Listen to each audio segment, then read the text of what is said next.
Good morning. Today you will start a blogger.com account so that you can fulfill all of those blogging needs that you have. So first and foremost, you need to go to blogger.com and then you'll say create your blog. And when you do, you need to log in with one of your Google accounts to get a new one going. So make sure that when you start your blog, it is with your Google account, and then you're going to need to do a couple things to set it up. So give a display name for your blogger profile. And at this point, like I already had some things, but you are going to have to go through a setup process whenever you're making your blogger.com account. And so just make sure that when you do, if you save your password or you use the same one, don't pay for an IP address, use the free one that they provide you, all of that. So once you are in, we're to where you can make a new post. However, there's a couple things you want to do first. So first of all, you're going to want to go to your settings. When you're in your settings, you can change your title and your description, all of those things. But something here is important. On your privacy, you want to make sure that you have things so people can actually see you. Okay, so that those things you want to be searchable and publishable and all of that. So privacy, make sure that it's simple to be found. Another thing that I want you to make sure that you do is down here we have permissions and we have blog authors and blog readers. Right, you need to have your blog readers as public so that people can actually see them, but then also add an author, because sometimes we have trouble where it doesn't want to publish so everybody can read it. And so if you add me as an author, so C. McMullen at hclsindie.com, I will get an email from you inviting me, and I will accept, and I will be an additional author. I will never write on your blog for you. I just want to be able to read your assignments. So please, step one, add an author. Add me as an author.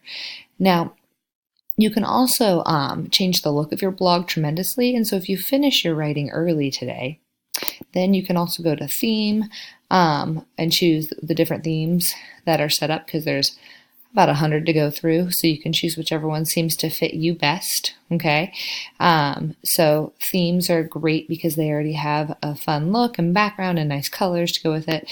And then you can also choose your layout, so the way that your blog looks whenever you're typing into it. And so but this is all extra stuff and is not necessary. So again, what I would do is make sure that you do that if and only if you finish your typing early. Once you're ready to begin working on your brainstorming blog post, you come back to posts and you say new post. And ta-da, you have a blank slate, which looks a lot like a blank Google Doc.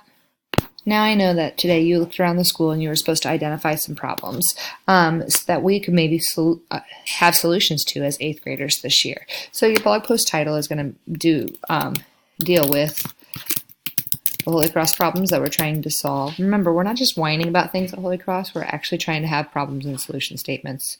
Whenever you're typing a blog, it's always good to have your headings, and your titles and all of that to make it look good. So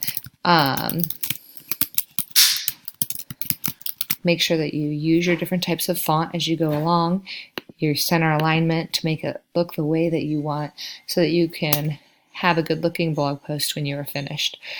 Your blog is required to have a defining problem statement, and you are allowed to write it like a blogger writes, okay? So give us a little background knowledge, write it in paragraph form if you want, give a little backstory as to why you think this is a true problem here at Holy Cross. And then though, because we're not just whining on the internet about our school, I want you to come up with what a possible solution is that we as 8th graders may have. So in your blog, those are your requirements for the day. Make sure that you not only give me the backstory and tell me why you think it's a problem, but give me some potential solutions. And within that backstory and or those potential solutions, I want you to make sure that you're using some of the technology features as well, which would be including pictures, video, and live links within. So if I were to be typing and I were to say, Holy Cross needs a new playground, I don't think this is true. This is just me for the sake of trying to demonstrate what you need to do. And then if I had needs a new playground in here, maybe I should include a picture of a playground that I think would fit what we need. And so of course I could say insert image, and I could upload an image from my computer. So therefore, if you found one on the internet, you could take a screenshot and get it from your computer. You can also post it from a URL. So if you find an image on the internet that you like, click on it and copy the URL, and then you can paste the URL there. So inserting an image is not a hard thing to do. But once you do, let's make sure that it looks the way you want. In this case, I found an image, I copied the image address and pasted it here, and now I'm going to say add selected. Okay, so once I add it, you can see that the size is different. So you can make it small, medium, large, extra large, original size. So you can choose those things. So let's say that I want it large. Okay, now also I can make it left or center or right. Okay, and so wherever you want. Then also you can add a caption. And so once I add that caption, I would want to change it to like, this is a great playground. Okay. So I've got my image in, I've got my caption. If I was then going to talk about my solution to this, I would need to know how to build a playground. So the next thing I might want to do is, this site gives me some information about how to build a playground. And so, because I don't want to include the whole website in here, I might include a hyperlink. So once I find a good how-to on how to build a playground, then I'll highlight my words, go to link, add the URL, and say, okay, this is a skill you should all already know. Okay, so make sure that as you're working through your blog, you're trying to make it look aesthetically pleasing, you're spelling your words properly, and you're including the additional features that I asked for. Once you are finished with your blog and you think it all looks good, then the last thing you have to do is publish your blog. Once you publish it, it goes live. So if I say publish, at this point, I have Holy Cross Problems here. And so if I view that published blog, it's pretty lame, I would come up here, and this is the URL address I would use to share with me when turning in your assignment. So you have to look at the live version after it's been published to share it with me.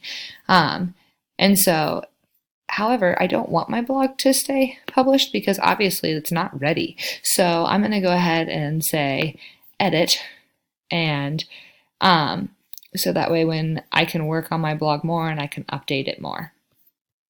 Also, I can say revert to draft, and now it is no longer published. If you are not finished by the end of class today, make sure that you save whatever you did accomplish on it, and don't worry, as you go along, you can always preview what you have so you can see how it's coming along. So once you're done with your blog and you have it saved, that is perfect. If you finish it today, please turn it in. Otherwise, we will check it out next week.